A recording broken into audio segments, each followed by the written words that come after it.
Donc, régime de malédiction, voilà pourquoi tous ça l'effort avec les commandants du peuple, le président Martin Fayoulou, pour nous mettre hors d'état de nuit. Parce que ceux qui battent au bout, l'objet va disparaître.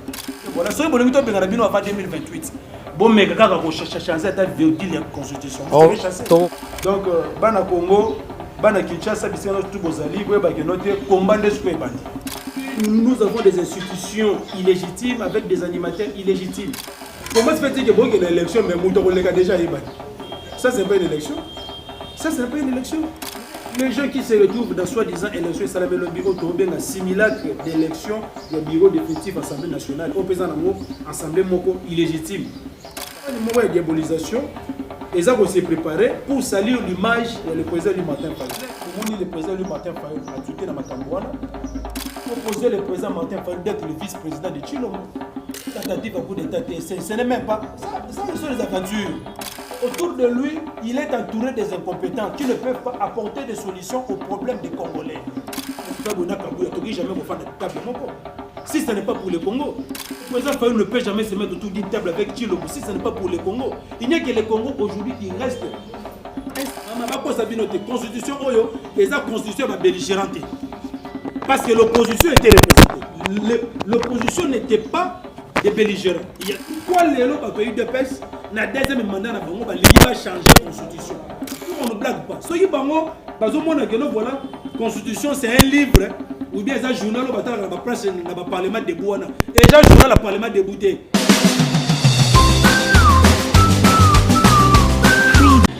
Madame, Messieurs, bonjour, bonsoir, cela dépend de l'ère à laquelle vous nous regardez à travers le monde. Bienvenue à ce nouvel numéro de votre émission Congo Debout, qui est un magazine sociopolitique où nous prenons de grandes questions d'actualité, nous le mettons sur la table et nous en débattons avec les invités. Bandeko Balandi Mbote Nabino Bansonabi, qui vous êtes très nombreux. Il y a Kolanda Bisso à travers le monde. La seule chose que tu peux poser en tout cas, vous likez la vidéo, vous commentez, vous partagez. Et n'oubliez pas la cloche et la notification pour ne rien rater comme activité prochaine dans la chaîne Nabino. Merci beaucoup, Bandeko Balandi. Alors, élection, il y a un bureau définitif et l'Assemblée nationale du Parlement et coup d'État déjoué. La nuit, il y a, en fait, la matinée, il y a le 19 mai plutôt 2024 également. La modification, il y a constitution Oyondeko Félix, tu sais qu'il faut qu'on remette en cause la constitution ainsi que la situation sécuritaire dans la partie est de la République démocratique du Congo. Au Satur, il y a entretien Nabiso Namokolo Yalelo. Narozalanga Mokote, Narozana, consort Nangaï, Dorian, bonjour. Bonjour à tous nos téléspectateurs. Très bien, merci beaucoup Dorian, ça fait longtemps, tu as nos plateaux, merci beaucoup. Alors, l'invité du jour, Ezali, bel et bien, mais c'est Mike Isseb, Oazali, secrétaire exécutif, il y a SID Funa, on a qui repère ça, Mbote. Bonjour, monsieur Mike. Oui, bonjour, cher journaliste. Monsieur Jimmy, bien sûr. Monsieur Jimmy, Maman Dorian, ouais. On est invité. Ah, non, ça se comprend. Je puisse faire une émission avec vous. Donc, oui. Maman Dorian, déjà tous habitués. En tout cas, merci beaucoup pour l'invitation. Donc, indépendamment, peut-être, il y a la volonté, il y a un moment où peut-être moins le temps. Exactement. Mais, surtout, on va brancher scotché parce qu'on va parler du Congo et puis merci beaucoup une fois de plus à tous les téléspectateurs de quelle chaîne Congo sur télévision téléphone, médias, actualité 16. Ça va donc vous tous place notre besoin dans Bisso, voilà. Mboka, na Kinshasa, à l'intérieur en Mboka en tout cas. Merci beaucoup. Donc aujourd'hui, on va parler rien que pour le Congo et on va vous dire des choses où peut-être Bobo quand même n'aime pas rester scotché, rester branché dans ces deux chaînes. Merci beaucoup. Très bien, je signale que vous allez suivre cette émission dans la chaîne Ebélé, donc vous avez Congo sur télévision, vous avez drone télévision, vous avez Actualité 7 et d'autres chaînes partenaires où vraiment beaucoup la image donc aussi en abino pour s'abonner kaka si Kozolanda et partager la vidéo pour en tout cas on est là pour vous. Voilà, monsieur Mike, ma première question avant de compter vraiment l'actualité. Quel est l'état actuel il y a politique en mboka na biso yo attend que moi na mboka yo attend que moto pe ako bundela po na mboka. Oui, merci pour la question. Na koloba boye politique lelo et comment le la musala pour na bato epelé parce que ce qu'on a dit même na ba élection to benga ki simulacre d'élection le cas qui na décembre 2023 on a qui bato epelé ba ki ko déposer ba candidature na bango na mutape para wese. Excusez-moi pour les termes, na maman bipopola, c'était une confusion totale. Parce que mon amour dans le domaine. Très bien. Et comme il a le métier, c'est-à-dire n'importe qui, même les gens, peut-être à Savane, dans Makababali, Moussou Zougou dans sa vie, ceux qui gynécologue, mais tout le monde va parachuter en décembre, au nom, Bazaba, candidat président de la République, au nom, Bazaba, candidat député national. Pourquoi? Parce que voilà ceux qui baillent na maponami na mbongo na mosoro na biloko peuple congolais comme ça ko souffrir à ça la nini à ko échanger voix na yé na nini moyennant quelque chose. C'est ça maintenant ce qui est déplorable et politique est comme eloko moko bongo. Donc mais on est dans une démocratie quand même. Non, ce n'est pas une démocratie, ça ce sont les opportunistes. Ceux qui voient bien même sur le terrain, mais comme il a fait un an, il a quand même, je ne sais pas quoi, ceux qui passent à papa social. C'est ça le problème maintenant. Il y a un moment où il a pris en otage par un groupe d'individus. Vous avez battu c'est-à-dire un réfugié alimentaire en Europe, il est là, il se retrouve et puis il devient, oh non, je suis un politique. C'est vraiment déplorable. Donc pour nous, nous faisons la politique parce que la politique, c'est la passion. Et on le fait parce qu'on s'est dit, non, nous sommes des Congolais. Donc, ceux qui, au lobby, au salaire, au côté, tout le monde a beaucoup de choses tout ça, on risqué, tout le monde a beaucoup de choses disparaître. Alors que nous, on est là, on pouvait aussi faire quelque chose. Voilà pourquoi, Lélo, Bissot, jeune, avec beaucoup de risques et autres, nous sommes traqués, arrêtés, filés. Je peux même vous dire, c'est-à-dire intimidé avec des menaces de mort par-ci par-là. Mais ce que nous avons pour foncer, c'est parce que nous devons défendre Mboka na biso. Donc aujourd'hui, la politique, je peux dire qu'il n'y a pas vraiment d'hommes d'État. Hommes d'État, des hommes politiques intègres, la plupart des gens aujourd'hui, heureusement, dans la scène politique, sont opportunistes. Et comme il y a un conglomérat des aventuriers, conglomérat des aventuriers,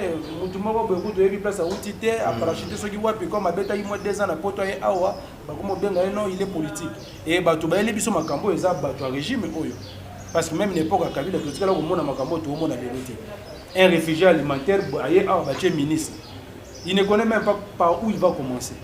Il a une expérience professionnelle, il a une vie. Eza a nommé ministre.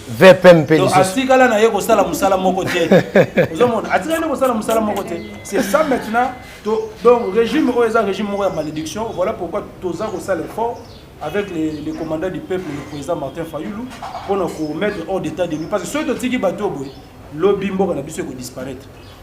Mboka ko disparaître. Voilà pourquoi on est déterminé. Nous, si on doit chasser Chilombo, on va les chasser les jours. Ça ne sera pas la nuit. Avec des bâtons, on les chasse, toi, tu sors. C'est pourquoi tu as dit, voilà, ce que vous avez fait en 2028. Bon, mais quand on changer ta virgule la constitution, on ne va même pas attendre les coups d'État. Nous-mêmes, on va les chasser. Parce que le peuple souffre aujourd'hui et on ne peut pas tolérer que nous sommes dans notre pays, mais nous vivons comme si nous sommes des esclaves. Donc, trop c'est trop. Voilà pourquoi nous avons pour vous informer. Tout à l'heure, Conseil national, on a pris des résolutions. Et ça m'a dit Faden? Non, non, ça m'a dit le siège national. Faden, le siège triomphal. La triomphale enseignement. Je pense que vous tous, vous allez dire, on a pris 10 résolutions. Et dans 10 résolutions, on a copié Bissou et pas Yamouyaya. Idée auto pesaki comme résolution. Au lieu de luka bakolo idée wana, tu expliquer comment faire pour aussi sa guerre na est, comment faire pour améliorer les conditions de vie des Congolais. Bakomi ko luka siko basa lokola nde bango mutu basali yango. Parce que tout ce que le président lui Martin Fayoulou Lobaka, Chilombo par la suite a kaka kolanda ye. Vous réclamez les droits d'auteur. Il commence même non, lui il copie toujours les mots. Donc, dès que le président Martin Fayoulou a l'équipe de la télévision sur le bas. Azalaka muteli boso afanda rapenza vous concentré. Azotala ti na suka.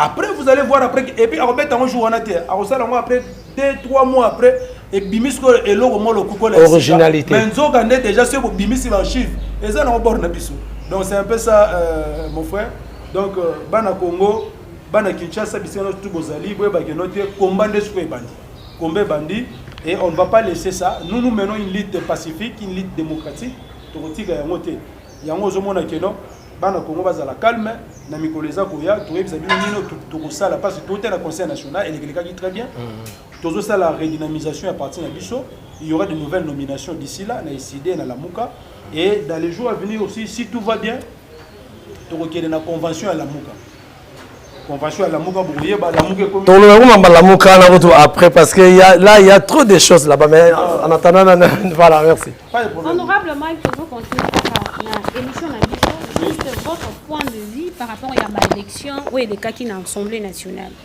c'est un non événement. Okay. Oui, les gars, ils ont besoin d'élection. Donc, nous allons toujours commencer à vivre des simulacres. On a vécu le simulacre d'élection en décembre 2023. Au Bomonaki, les députés, les nommés, ils pas Kadima. Au Bomonaki, Chilombo, les nommés, pas Kadima, à travers les machines à voler. Donc, c'est-à-dire, aujourd'hui, nous avons des institutions illégitimes avec des animateurs illégitimes. Le peuple congolais, ça va se retrouver dans la bâtonnette. Il y a un moment où il y a tout ça. Peuple congolais, tout ça. Comment se fait-il que bon, il y a une élection, mais Moutokoleka déjà ça, c'est pas une élection.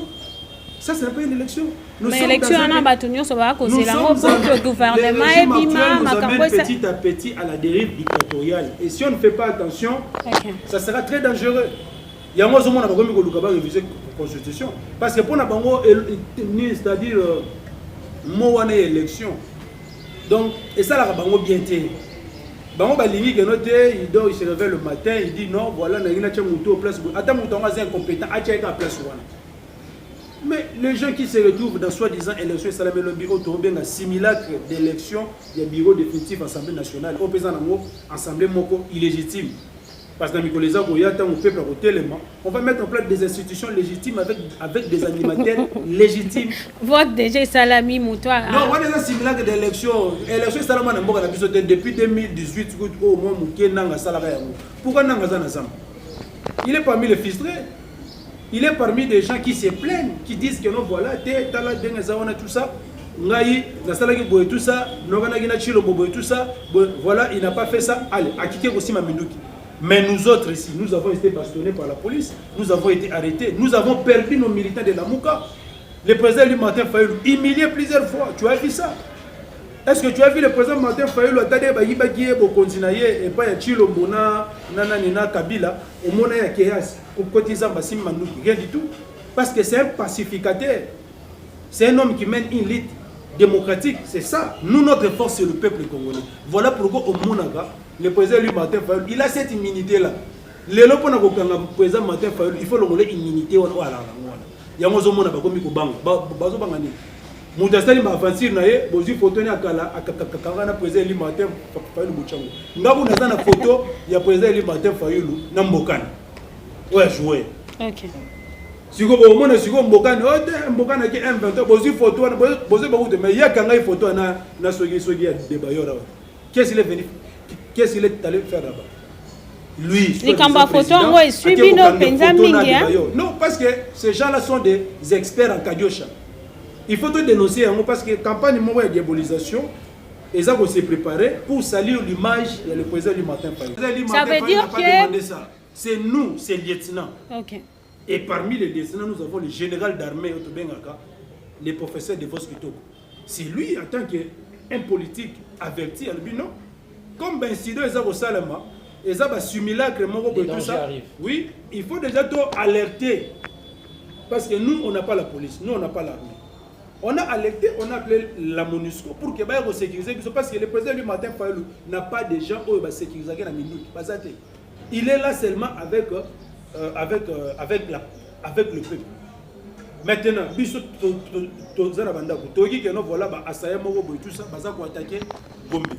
première chose, la place automatiquement, on doit déjà alerter. Voilà pourquoi le secrétaire général de Force Kitoko, en tant que commandant en troupe, en tant que notre secrétaire général, il a pris les choses à main il a lancé l'appel. Nulle part, Bomoni, le président lui, Martin Fayulu, a tweeté dans Makambouana. Nulle part, Bomoni, le président Martin Fayulu, a signé demande dans mon Oronaye qui va passer rien du tout. C'est nous, c'est les Tina qui avons demandé. Et moi, le même jour, là, les Babyloniens bandits, nous allons battre les besoins au Genetti, la Faden House. Et nous étions là pour sécuriser notre leader. Très bien. Pour éviter les dérapages. Monsieur Mike, merci. À vous entendre parler, vous avez dit que, parce qu'on s'est réveillé le matin, il y a dimanche, Tomoni, dimanche, on a dit, oh non, il y a eu tentative, il y a coup d'État. Oui. Ce message a été prononcé dans Mounokoya, porte-parole, il y a FRDC. Et par rapport, on a vu des photos circuler, on dit que non, ces gens auraient, je suis dans les conditionnels, hein, auraient affinité Moropena, Martin Fayulu, après recoller Martin Yangbo, c'est que n'est-ce Benga Monisco, et il y a Bino Bali, mais il y a tant que politique, il y a tant que opposition comme on a. Makambo ko ça, les hommes d'art tentative, il y a coup d'état, topé, ils a cabal monté, ils a pièce, théâtre, qu'est-ce que avant de répondre non à la question, quand déjà les gens disent que nos batouana basala qui n'a pas acquaintance, n'a pas affinité Moropena Martin Fayulu. Est-ce qu'ils ont des preuves? C'est juste ce que je suis en train de dire, les campagnes de diabolisation. Pour nous salir, pour ternir l'image du président lui Martin Fayulu. Pour eux, ils pensent que non, voilà. Parce que le silence de Martin Fayulu. C'est parce que vous avez parlé de Kadiocha. Le président élu dérange le régime. Depuis quand ça la déclaration en janvier que non, voilà, pour appeler le peuple congolais. Parce qu'aujourd'hui, le peuple même doit se prendre en charge. Aujourd'hui, le peuple demande que non, ça va déranger comment Martin Fayulu, l'amour est Koufa. Non, Basalité. Martin, Ozaïa est mais Lamouka, qui est le coordonnateur, tu es écoutez, le coordonnateur jusqu'à présent, c'est le professeur Kalé, le nom est bien dit. Oui. Aux journalistes d'investigation, exactement. Oui. Il faut y avoir une source pour commis, on s'est formé, je sais que Kalé mais Kalé est inactif. Bien sûr. Mais l'amour quand il est actif et ça la rappelle sur bon côté, comme on se le dit. Oh, tu es actif. Mais l'amour c'est le peuple, non? Oh. L'amour c'est le peuple. Bon, avançons quand même. Ouais. Qui avait créé le combat Lamouka. Et là, il y a une initiative, Félix, Yana, tout ça. C'est le peuple qui a dit que non, voilà, dès que tout le monde est venu, bon, Sangana. Bon, mais c'est la mission Moutoumoko, oh, mission Torosana, ni voter. Mais dès que il faut que Melambondo devant Bisso, Moutou a retrahi, il sera maudit à vie. Si l'on connaît sur la malédiction, il le sait très bien. Il le sait, les images sont là.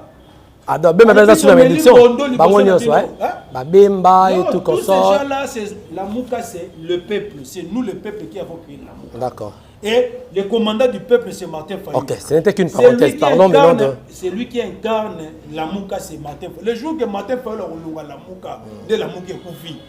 Oh, c'est impossible. Tous ces gens-là de Niamouissi, les Bemba et consorts, ils sont partis. Ils sont partis. Toi, tu penses. Mais en 2019, on a proposé le président Martin Fayulu d'être le vice-président de Chilombo. L'ancien président kenyan est arrivé ici au Congo. Uhuru Kenyatta. Oui, il est venu. Mais moi, je vous dis des choses, il faut battre Bagango. Uhuru Kenyatta est au Congo. En 2019, en janvier, pour proposer au président élu Martin Fayulu d'être son vice-président. Alors, il dit jamais, je ne peux pas être vice-président de celui que moi j'ai battu aux élections. À Platskouti, impossible. Il a refusé ça. Après quelques années plus tard, Kabila a débauché dans l'opposition. Les Katumbi et consort, tout le monde va accueillir. Lui, il est resté. Lui, il est resté. Alors que même Bemba, les représentants Bengi a tout nié. Mais on m'a appris que nous, aux autres qui nous écoutent, on a 10 secondes. Alors, c'est faux. À Betavie 12, les Bazaï, tout là. C'est que moi, je suis en train de dire, c'est l'histoire. Bazaï, il n'est pas contrainte parce que son leader était déjà parti. Donc c'est pour vous dire que non, voilà, la Mouka existe. La Mouka, c'est le peuple. La Mouka est pour faire le peuple qui est. Très bien, maintenant parlons de cette tentative de coup d'État. On a eu des tentatives de coup d'État. Ce n'est même pas. Ça, ce sont des aventures. Ce sont des aventures. Papa, parlons du Congo, Makambo est important. Aujourd'hui, Chilombo est bloqué. La vie sociale des Congolais, il n'arrive pas. Il est bloqué. Les routes. Il y a des États qui ont les routes. Pour nous retenir, on a mis tout le monde.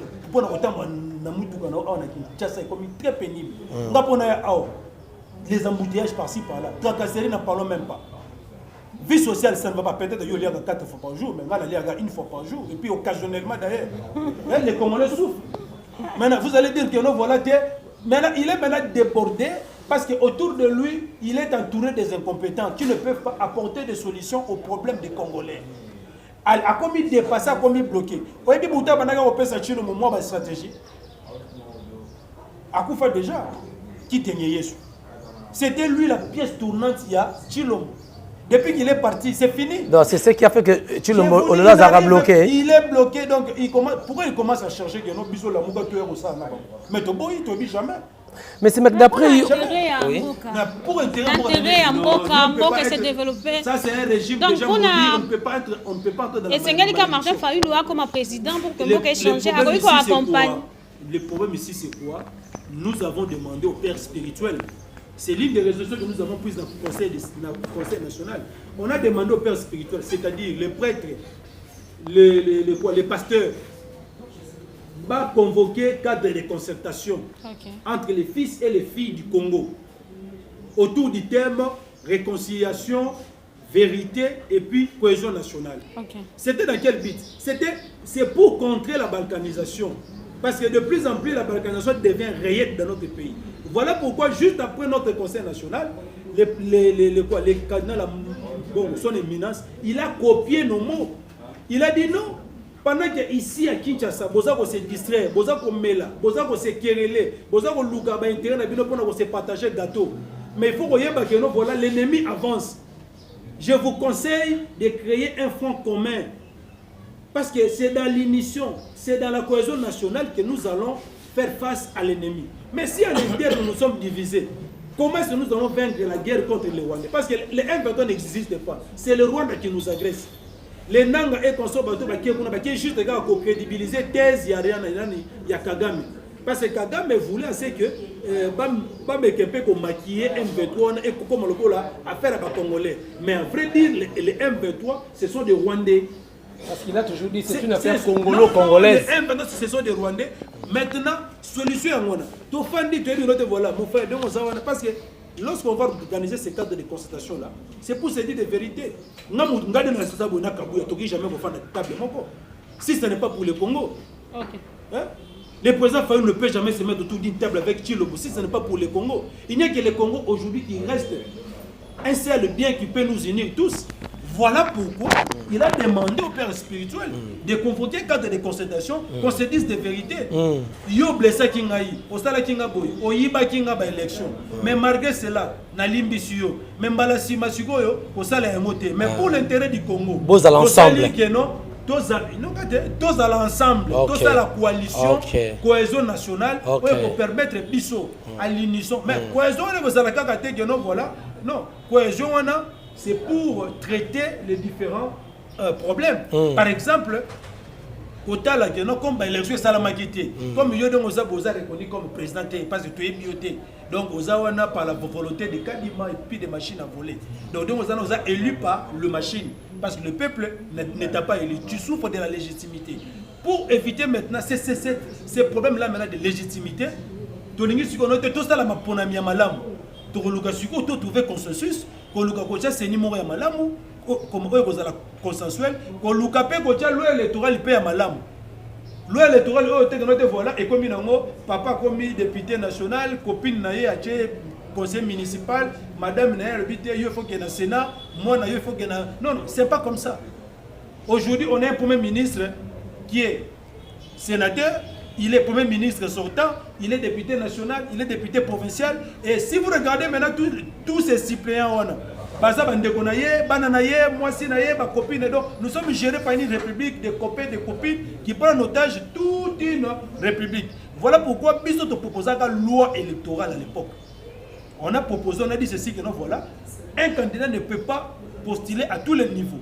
Et nous d'ailleurs, à décider, on a même appliqué ça. Moi j'étais candidat aux élections législatives nationales à Funa. Je voulais aussi être aussi candidat député provincial de Selembao. Le président a dit non, tu ne peux pas postuler à deux niveaux. Postuler pour soit provincial, soit national. Et j'étais obligé de faire un choix. J'étais candidat député national. Maintenant, deuxième chose, parce que Cyprien Nanga, il faut pas décider. Si le président Martin Fayulu est allé aux élections, vous voyez bien pourquoi. C'est parce que le prêtre, les pères spirituels nous ont rassuré que non, voilà, il y aura quand même transparence aux élections. Oui, parce que nous, il s'était contredit alors. Qui ça? Martin Fayulu. Non, il ne s'était pas contredit. Comment vous dites à non, vos...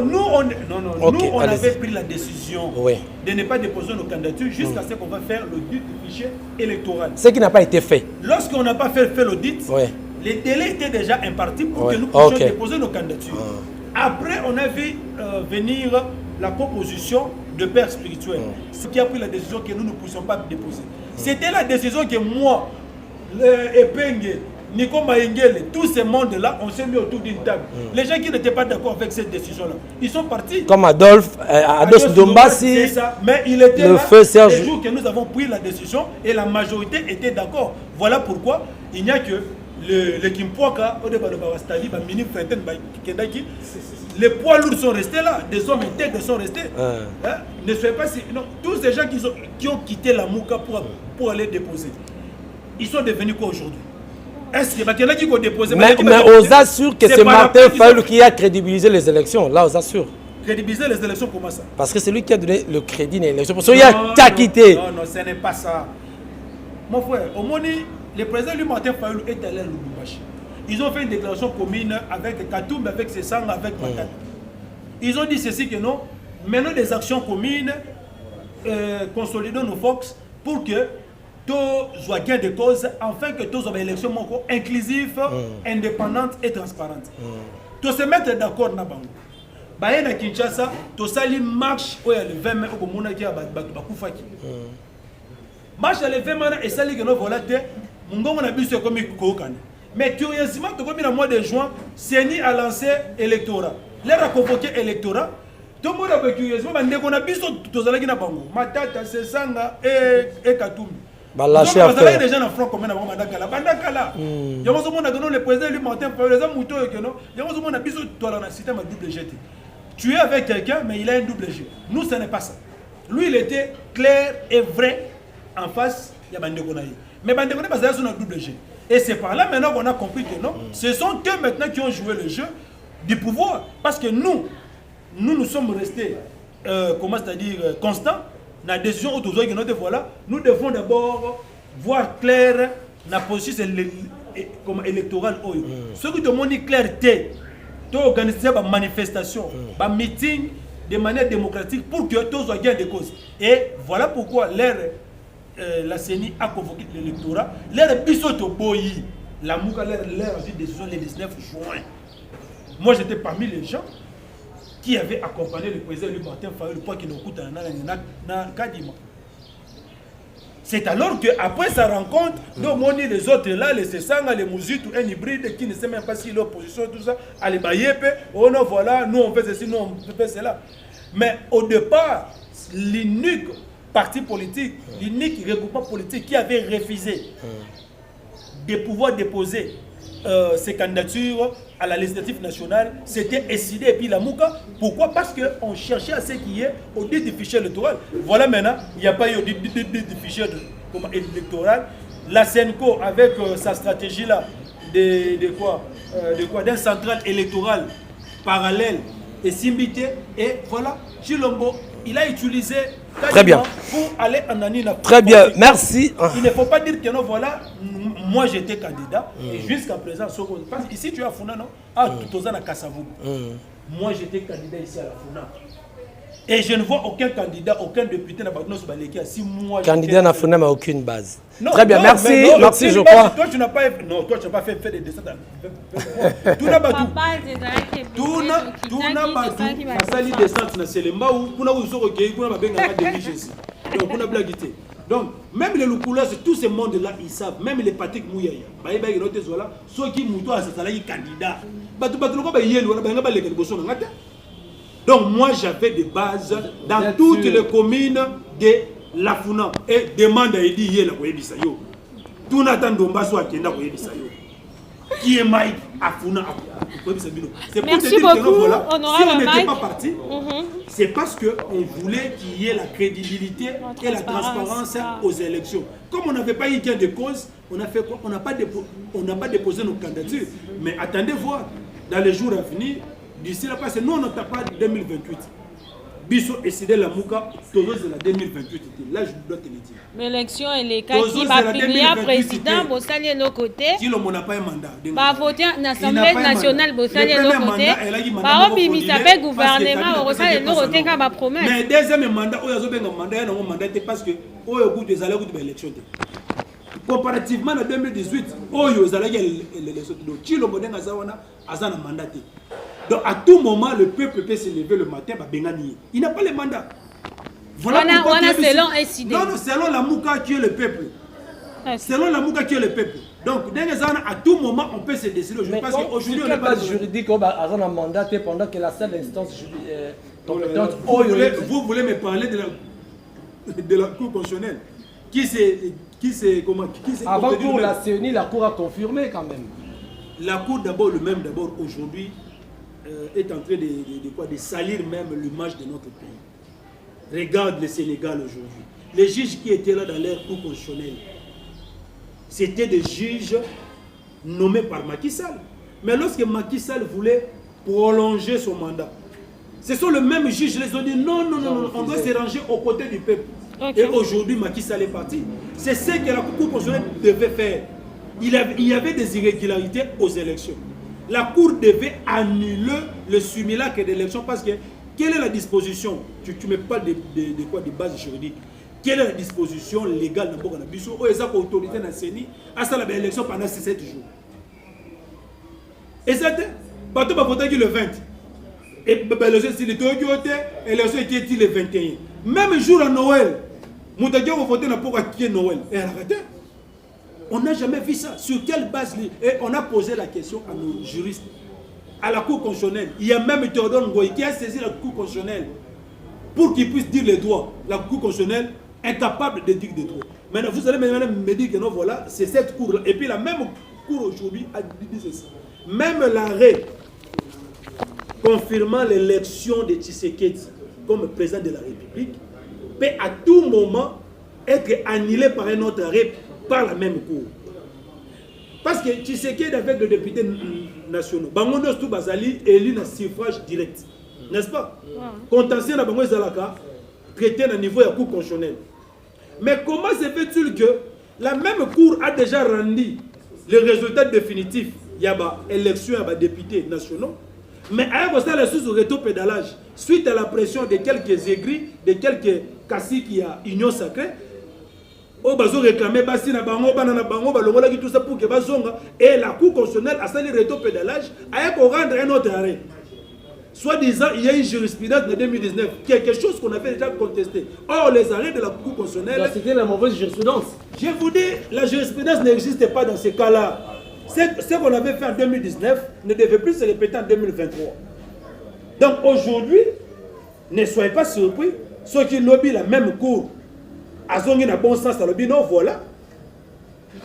Comme il y a eu des arrêts pour les élections des députés nationaux, je vais aussi rendre aussi un autre arrêt pour confirmer le président élu Martin Fayulu comme étant le chef de l'État légitime et élu par le peuple congolais. Et pour ça, les élections du 20 décembre 2023. Mais c'est ça, non? Mais on a organisé les élections le 20 décembre. Aux hommes, il y a écart, voilà. Non, c'est écart que tu t'es. Les gens du Camerounais, lorsqu'il y a irrégularité. Mais les gens qui sont élus des députés nationaux. Mais comment Balongo Libango, après avoir confirmé, on a des fois pourquoi? Il y a dit ça. Pourquoi? Parce que, Moutoulokola, par exemple, Serge Bahati, il n'a pas été confirmé par la Cour constitutionnelle. C'est Nyamugabou qui a été confirmé, n'est-ce pas? Mais après, leur papa Bahati a sali pression dans la Cour a eu un rétropédalage, a eu sur quelle base juridique? Donc, c'est-à-dire que non, aujourd'hui, les arrêts de la Cour constitutionnelle, donc, ils sont attaquables. Donc, et comme ils sont attaquables, donc, l'arrêt proclamant Chilombo comme président de la République peut aussi être révisé, c'est-à-dire on peut aussi proclamer le président. Très bien, très bien. En annulant l'ancienne. Oui, c'est normal. Pourquoi quand il y a des députés nationaux, mais pourquoi pas il y a présidentiel? Ok, très bien. Très bien, merci beaucoup, madame, messieurs. Je crois que dans le plateau Awa, le secrétaire exécutif, il y a SID, parti cher, il y a Martin Fayoulou, SID Founa, donc monsieur Mike Issem, de Toko Soanaï, Maïmatali Mboka. Le fils politique du président Martin Fayoulou. Merci. Tous ces gens que tu vois là. Parmi nous, il y a des gens qui peuvent toujours partir. Mais moi, je suis fils politique. En fait, très bien. Tu vois, le président Martin Fayoulou, c'est l'héritier politique des Sphinx. Il y a fils politique, il y a Martin Fayoulou. Donc, de la même manière que le président Martin Fayoulou est le fils politique de Sphinx, a jamais qu'on se séparer d'ailleurs. Si à continuer le combat, c'est comme ça. Donc, c'est-à-dire aujourd'hui, le combat que nous menons, ce n'est pas le combat d'un individu. Très bien. Le président Martin Fayoulou peut partir. Très bien. C'est nous qui allons prendre les relèves et on va continuer avec ces listes. Très bien, monsieur Mike. Parce que notre vision de décider, c'est de bâtir un Congo fort et prospère. Très bien, monsieur Mike. Alors, lourdeur, comment retard, il y a gouvernement, il fallait que Bima. Retard, il y a installé bureau définitif, bien qu'ils aient installé hier, ils ont élection. Oui, mais tout le monde est passé, les vieux mots sont revenus dans des vice-présidences et tout comme ça. Alors, monsieur président Félix Tshisekedi, lors d'une interview, je crois une conférence à Ténaki en Europe, a justifié qu'il bloque en disant que a constaté une lourdeur constitutionnelle où ils sont limités par la Constitution. Vous comprenez? Alors, il faut qu'on remette en cause la Constitution. C'est la vérité. Est-ce que bon, il m'a dit, moi, la Constitution, la Constitution, il y a. Bon, qu'on remette en cause, c'est l'ingala, ça dit, tout, mais qu'on bouge, comment on dit, qu'on bongi sa moi. Mibeko Likondi, parce que d'après il y a l'article sous les anarchati, oyo, c'est là on va y arriver. Ils ont dérangé. Faut penser pas mais kako bongi sayango pour ça là. Mais il peut m'abêter. Ce total article 217. Et ce qui taille par rapport il y a post conflit. Sur ba bongi so ils m'abêter. Bino bolobi ni bayi la muka. Merci pour la mutuna wana parce que jusqu'à présent question on a toujours d'actualité. Yeah. Et puis biso la lingoma na biso décidé la muka, on a déjà pris toutes les dispositions. Les collègues qui bomona qui le président du Martin Fayoulou ba benga qui est na lisanga moko ya bilenge. Bazo benga ngo front ponako défendre mibeko ya mboka na biso. Le président du Martin Fayoulou a lancé et na kati ya masolo wana bato meka qui un peu kolimbolela bato basala ki wana. Entre autres makambo oza koloba awa bi makambo ebele oyo chilo moloba ki kuna na libanda eza na constitution te oyo zoloba yo sala lourdeur. On peut revoir ça au niveau de la loi électorale. Babiloko wana zo ba soki ba caisse de péréquation na tout ça. Ce n'est pas dans la constitution, c'est dans la loi électorale. C'est-à-dire qu'on peut juste réviser quelques dispositions à la loi électorale et puis c'est fini. Article 217 wana. Ce qu'on a même dans d'autres pays africains, Sénégal, par-ci, par-là, article 93 dans Sénégal, tout ça. Dans le cadre de mettre en place l'Union africaine, donc les États-Unis d'Afrique. Initiative, on est à l'époque, il y a Kadhafi. Nous, Monaka, tant que tu as une santité, tu as élaboré la perspective, il y a et puis, ce qu'on a article, parce que je n'ai pas la constitution ici, et l'objet que nous voilà, tu peux ça, bon, somme na biso, tu peux souveraineté na biso, na mboka bapayate. Babi que nous, donc, c'est-à-dire, ils ont verbe devoir, mais pouvoir. Donc, on peut. Ce n'est pas une obligation. Donc, cet article-là ne dérange pas. Ça peut déranger peut-être pour des gens, oyo bazali, na ba velete impressionniste. Bato yo balingi peut-être bateka mboka to pe bakabola mboka nde bakoki ko utiliser yango. Mais un Congolais de souche, le président Martin Fayoulou, le commandant du peuple, article 1 a défendu ça dans la Constitution, écoutez, elle n'a jamais osé l'appliquer. Parce qu'on ne peut pas prendre une partie de notre souveraineté, mais aujourd'hui, si on par exemple France et d'autres pays, tant que déjà tu as une organisation internationale, l'Union européenne, l'Union africaine, tout ça, déjà, l'État ça a déjà une partie de souveraineté na bango déjà. Lelo au monde que non pour que par exemple en France. Vous avez besoin de la demande d'ambassade de France à partir de la maison Schengen. On peut directement te donner le visa et vous permettre au terme de pourquoi parce que banini comment c'est-à-dire pouvoir oyo France a la na affaires étrangères azui akaboli yango na bamboka misusu en termes de quoi de coopération régionale. C'était en ces termes-là qu'on avait mis en place cet article-là, 217. Donc ce n'est pas une obligation, mais c'est un... Mais c'est quoi le président Félix a aussi une idée d'après lui. Il fallait d'abord l'immoler là-bas pour ne pas mettre à comprendre. Avant qu'il y ait un coma, on a pour voilà, c'est les faux fouillants, les faux prétextes. Et quand on a eu deux PS, on a vu ça, Mbata, professeur au début constitutionnaliste. Mbata, tu sais que dit président, en 2021, il a organisé toute une conférence pour dire que nous voilà, depuis que Mboka na biso tozwa indépendance, totika la kozwa constitution à malamu lokola oyo toza na ngolelo te. Le 18 février. Oui. Donc, et puis constitution na biso oyo ezali à lobi que note ezali constitution moko la meilleure même na Congo, même en Afrique centrale. Comment maintenant lelo bango bazoya que notre constitution na biso ndenge eza boye eza na lourdeur tout ça to bongisa yango et puis bango bazoya na makanisi ya ko bongisa te bango bazoya na makanisi ya kolongola yango ko tie eloko mususu c'est-à-dire qu'on changer dans le poteau.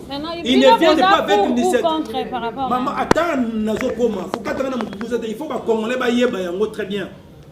Donc bango bazoya na makanisi nde ya ko bongola mibeko na biso. Oh soki lelo ba bongola mibeko na biso. Même yo maman journaliste dans le domaine yo Rosala affecté parce que liberté de presse Rosala kana yangwana ceux qui va changer de constitution ba kokipe ko boto la binongo ezala pour na biso ba politique ité donc ils ont concerné Congolais même maman a teka na balabala même chauffeur même receveur il faut expliquer bango que yango zo mona to lanza ki campagne to lobi que non to ko kitana na terrain pour na ko expliquer ba Congolais qui a changer constitution oyo na ndenge bande ko na biso balinga basala parce que ba utaki ko changer ko modifier loi électorale apport non ezala kini parce que to monika makamba mabeka muteko ko songa ba modifier loi électorale mais il y a pas d'innovation on vit la même chose.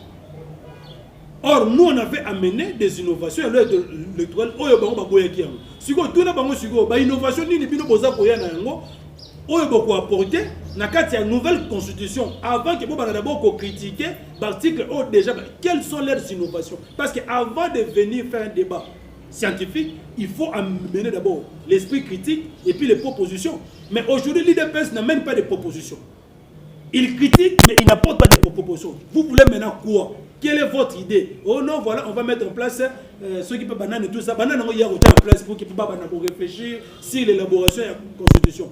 Voilà pourquoi nous on a dit ici que non. Maman, notre constitution, et sa constitution va belligérante. Parce que l'opposition était représentée. L'opposition n'était pas des belligérants. Il y avait Etienne Tshisekedi qui était là à la Sante City et il a signé l'accord de la Sante City. L'opposition était représentée. Ce n'est pas la constitution des belligérants, c'est la constitution des Congolais. Et la constitution on a élégal à référendum. Tu voté à 95%. Biso ba Congolais. Notre constitution est trop jeune. Et ça n'est même pas nombre d'années il y a constitution des États-Unis. Mais constitution des États-Unis, il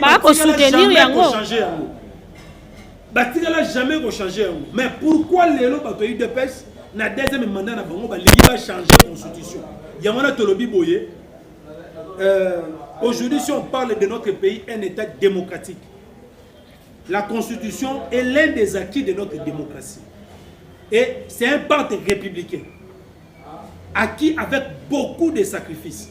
Pour beaucoup de gens, et c'est un qui fanda, to solo là, pour que tu mettes en place. Ce n'est pas facile. Voilà pourquoi nous, on ne blague pas. Ce qui est voilà, constitution, c'est un livre, ou bien un journal, on va presse dans le parlement de Bouana. Et j'ai un journal, le parlement de Bouté, on va chaque jour. Constitution, les amis, ils ont concerné. Ici, je ne parle pas seulement comme politique ou bien comme la politique, je parle comme citoyen congolais. La constitution ici nous concerne, et vous et moi.